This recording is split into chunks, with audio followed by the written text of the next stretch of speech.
Then contended I with the rulers and said, why is the house of God forsaken? And I gathered them together and set them in their place. You may be seated. For a subsequent message today and to gain focus, I would like to simply title this, Where is the House of Your God? Now, I know that seems rather strange, but as I proceed in this message today, hopefully you will gain clarity. Nehemiah was a cupbearer to Artaxerxes. He finds himself back in Jerusalem on mission to rebuild the walls and to ascertain the trouble that they have had all these years. He arrives to find Eliashib not doing the business of God according to the precepts of God. Because he was friend with Tobiah, who we find out did not care much for Nehemiah. But we find that he hooked him up a nice place in the house of God as an apartment. He took out all the place where the tithe was to be stored and brought in and put in a big screen TV, as it were, and so a lazy boy, and hooked him up and made him, for all intents and purposes, a little small apartment. But he was not supposed to do that. That's not what it was for. We find that Nehemiah, upon seeing this and hearing this, was distraught over this. He was angry. Now, imagine Nehemiah showing up, having been the king's servant. He's not going to show up in basketball shorts and tennis shoes. Come on, preacher. He's not going to show up in raggedy blue jeans and an old shirt, and he's not going to be sagging. His lordship, the king Artaxerxes, would not allow such a thing. He had on the colors of the kingdom that he represented. So Nehemiah was dressed to the nines, as it were, when he showed up and started setting things in order. So he was held in reputation as being a man of worth, a man of value. So what he said carried weight because he carried the king's signet with him. He carried some of the king's court with him. Read the story. He didn't go just by, he didn't pull up on a Harley. He didn't walk in like he was still in the hood. He walked in like he was refined and bold. He said, I contended in verse 11. Then contended I with the rulers and said, why is the house of God forsaken? Where is your house of God? Today, we think it's a building, brick and mortar, as they did. But today, our tabernacle, our house of God begins at us. Joshua said, as for me and my house, we will serve the Lord. Now, if you'll look in history, if you look at how the houses and the temple of the Lord was built up, there was more than one chamber. There were different rooms in the house of God. There was an inner court and an outer court. And there were side chambers for different purposes. Y'all with me? Because the temple had been built. It had been built and it had been ravished by those that had taken control over the people of Israel and their lands. The choir broke up. The musicians, because they had to eat. We find that the priest was not supplying for the need of the people according to the precepts of God. The people that had was just guarding what they had because they were under a different authority. But I'm reminded of a case where I find that there are different locations for the house of God. You find that in the days of Jesus, there was different little synagogues along the way to the main temple, to the Temple Mount. But now we have a better hope than just a building made by hands. We have a better house of God that is constructed, erected, and maintained by the Spirit of the Holy Ghost. Now, if that is the case, if we have committed ourselves unto God, and if you are in a state of mind of depression, where is God's house in you? Where is he? Is he in the house at all? If you want to be God's people, then where is your mission in your mind? Is your mission to be a complainer, a murmurer, or are you to evaluate your brother and always have an issue with how they are and what they do and why they do it and what they won't do and when they will and when they won't? Is that your business? Huh?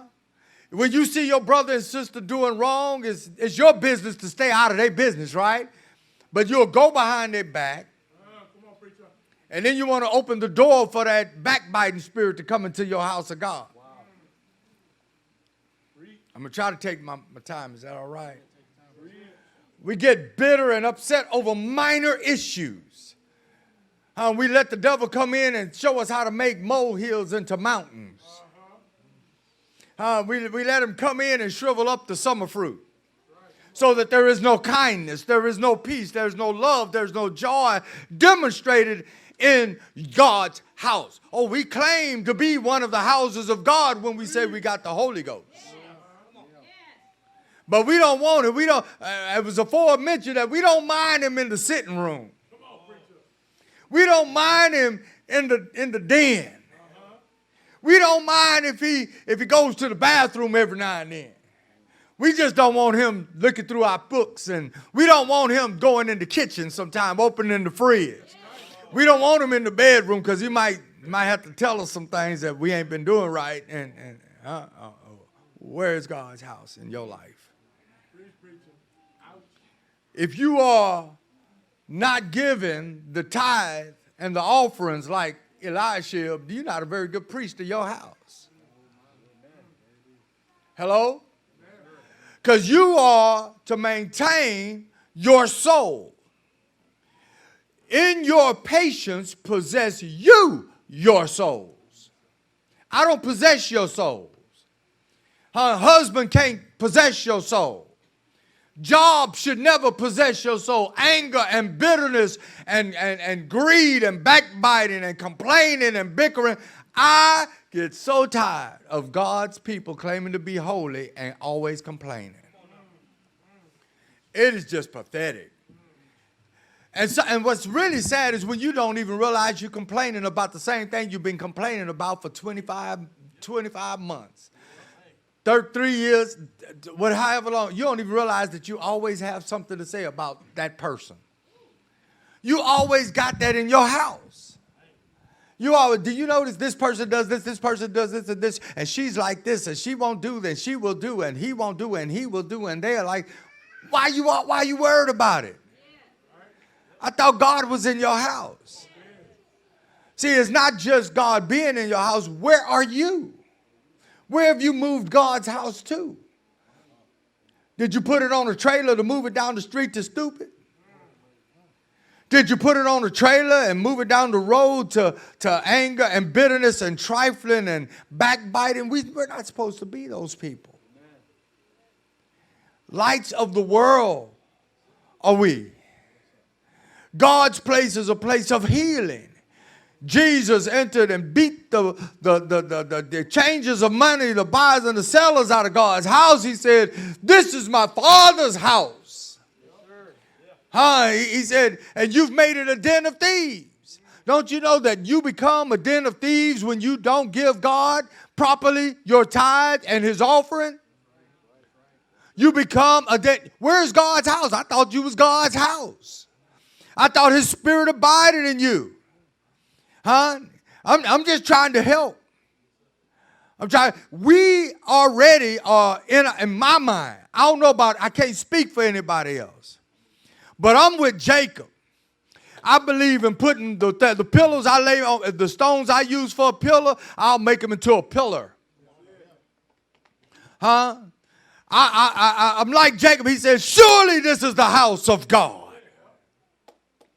Surely this is where God abides. You ought to be able to say that about yourself. You ought to look in the mirror sometime and say, oh, God's house is in the bathroom. Go to the kitchen. God's house is in the kitchen. God's house is in the car. God's house is getting cussed out by a lady I'm going to have to pray for. Huh? God's house, feelings got hurt, but God's house is going to pray for the person that hurt the feelings. Huh? If we would just focus on letting God clean up his house, then he'll locate you in the right place in your spirit. You'll be located in the right place in the spirit of your mind. You will be able to extol the virtues of godliness just by being. Just by being. You don't have to drive up here and say, I wonder if that's a church. Everything about this location says it's a church. You don't have to have come in here to look at the way. You can look at the windows and say, that's a church. People go in there to worship. People all look at you and say, that's a church. People ought to be able to work around you for a while and say, you're a church, aren't you? Because I perceive that the Spirit of God abides in you. Where is God's house? Is God's house going in the club? Is God's house being lackadaisical, rolling over in the bed because I don't feel like going up and going to worship my King? Although he's supposed to be the current occupant of my house. God, and we got this new doctrine called God understands. Y'all heard of that doctrine? When I want to do wrong, God understands. When I don't feel like doing right, God understands. When I just don't feel like it because I'm tired, God understands. When it got on my last nerve and I just want to give him a piece of my mind, God understands. Y'all don't go to the first church of God understands. You know that, right? Where's the house of God? Ask yourself, when you go to school, are you trying to figure out a way to sneakily join in those people that's going to hell so they won't look at you so different? Are you really want to wear the tight pants like sister girlfriend that don't even have anybody at home loving them? And their mom is sick or their cousin or whoever's raising them don't know how to keep up with them. But you got parents that love you, care for you, want to feed you and want you to be nurtured into things all right. But you want to be the flavor of the week for every Tom, Dick, and Harry. I know y'all get tired of me preaching this stuff, right? Well, then get right. Get right. Because I believe that the minute we get right, I won't have to preach this stuff no more. I can tell you all about how God sent his only begotten son and how much he loved us and how meek and mild he is and away in the manger, no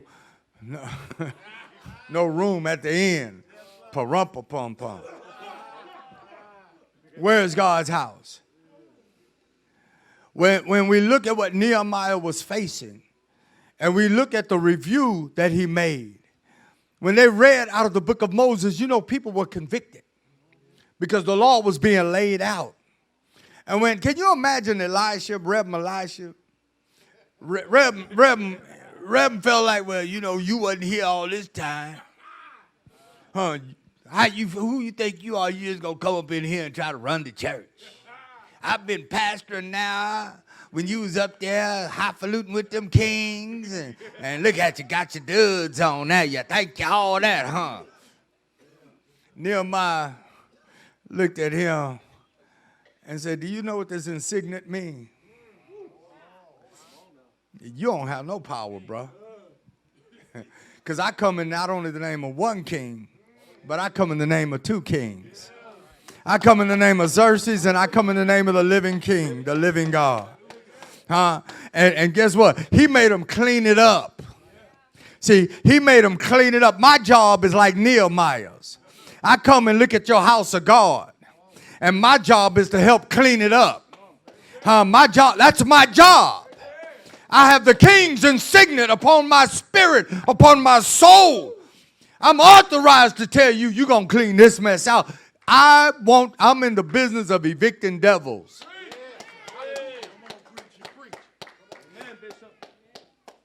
Where's the house of God? Is it in a shaded place where no water flows and dead animals live in it and vermin abide in it? Or is it on Mount Zion?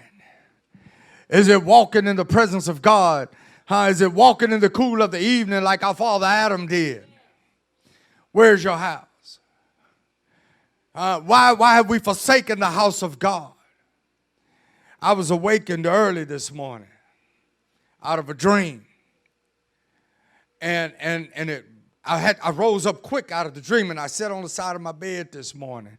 And I hope I didn't disturb you, but I sat there for a while. I had to think on things. I sat there. I don't know how long I sat there, but I had to come out of that dream. And it troubled me. Now, about half of y'all just said, I wish he'd tell the dream. Ain't your business. But I considered what the dream was to me and what the Lord was revealing to me. See, what he was doing in the dream, it was some things that was up in some chambers in my house that he had to open up the doors on. He hadn't been in there, and he had to get that mess out. Oh, you have no idea how pleasing it is to me.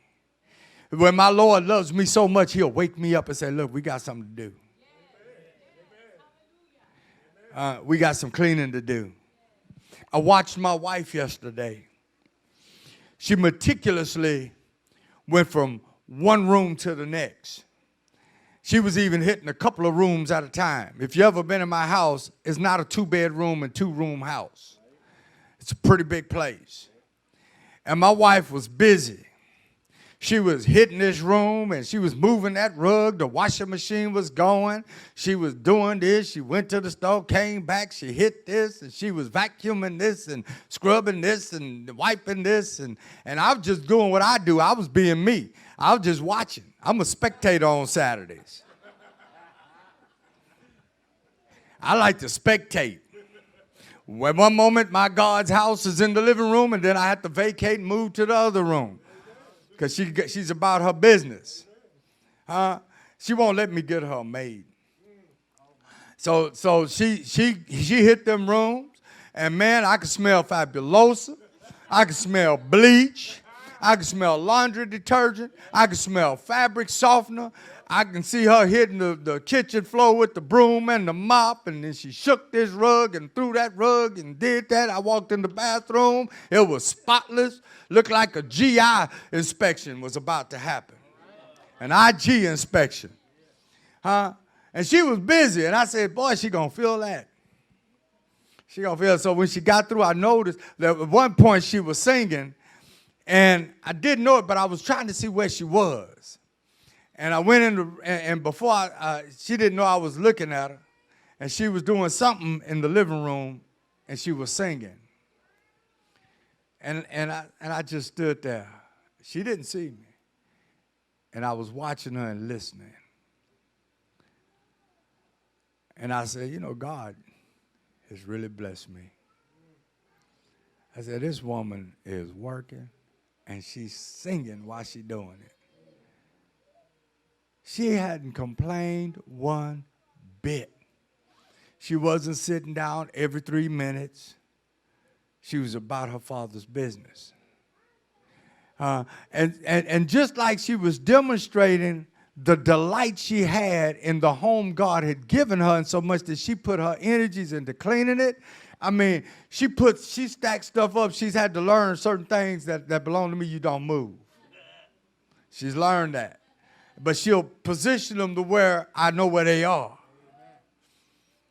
See, God want to know where things are in you.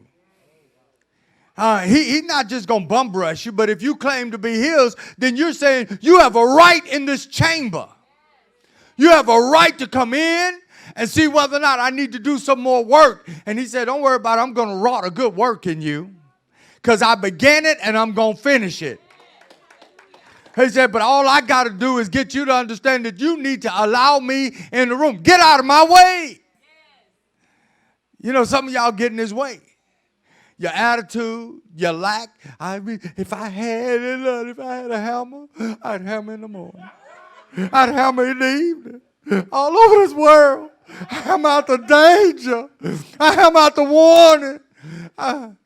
Love between my brothers and the sisters. God give you a hammer, and you'll just set that hammer down and say, what you want me to do with it? But when you realize that you ought to be Bethel, you ought to be the house of God. Because once you establish that this temple, I need to take care of this temple. I need to make sure my mind is occupied by the word of God, that my heart is occupied by the love of God, that my desires are bent towards the will of God, and that wherever my feet go, I'm standing on holy ground. Where is your house of God? Huh? We okay with as long as we at home and in front of mama and daddy. Amen, young people. Huh? But when we get around our schoolmates, we don't want to be too different. We okay with being a little different sometimes, but they keep wanting to know why I can't go to the parties and why I don't use blunts, and they tease me because I've gained weight, and they tease me because I'm sort of skinny. They tease me, and I want the boys to like me, and I want the girls to think of, where's Cool Devin at? Where's Cool Devin? Hey, what's up, Cool Devin? Cool Devin's so cool, you got to get real close to hear him talk. That brother talk like he's scared he might hear himself. How you doing, Bishop White? I'm doing fine. What did you say? This is him talking loud. How you doing, Bishop White? DJ Junior. How you doing, Bishop White? What? I'm doing okay. What is with that? When you get to school, you talk about, hey, girl, what's up? Hi. Be trying to put some baritone in there. Hi. Voice be squeaking. I remember when Devin's voice started changing. You remember? Boy, his voice used to get on my nerve. I was glad he didn't talk much. But, even though it bothered me, it didn't bother God. Even though sometimes people get on your nerve, God still love them. But I'm going to tell you young people something. Quit trying to please other folks, Rachel. Quit trying to fit in, Rachel. Because they talk about you behind your back. Yeah, they'll laugh in your face. Girl, I love that dress you have on. Ooh, where'd you get those shoes?